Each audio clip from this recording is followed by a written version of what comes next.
بسم الله الرحمن الرحيم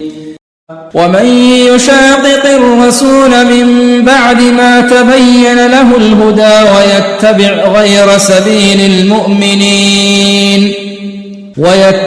غير سبيل المؤمنين نوله ما تولى ونصله جهنم وساءت مصيرا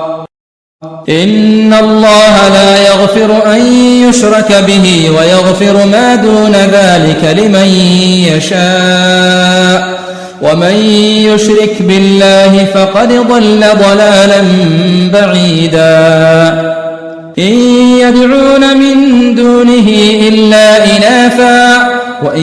يدعون إلا شيطانا مريدا لعنه الله وقال لأتخذن من عبادك نصيبا مفروضا ولأضلنهم ولأمنينهم ولآمرنهم فليبتكن آذان الأنعام ولآمرنهم فليغيرن خلق الله ومن يتخذ الشيطان وليا من دون الله فقد خسر خسرانا مبينا يعدهم ويمنيهم وما يعدهم الشيطان إلا غرورا أولئك مأواهم جهنم ولا يجدون عنها محيصا والذين آمنوا وعملوا الصالحات سندخلهم جنات تجري من تحتها الأنهار خالدين فيها أبدا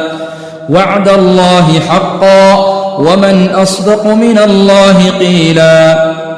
ليس بأمانيكم ولا أماني أهل الكتاب من يعمل سوءا يجز به ولا يجد له من دون الله وليا ولا نصيرا ومن يعمل من الصالحات من ذكر أو أنثى وهو مؤمن فأولئك يدخلون الجنة ولا يظلمون نقيرا ومن أحسن دينا ممن أسلم وجهه لله وهو محسن واتبع ملة إبراهيم حنيفا واتخذ الله إبراهيم خليلا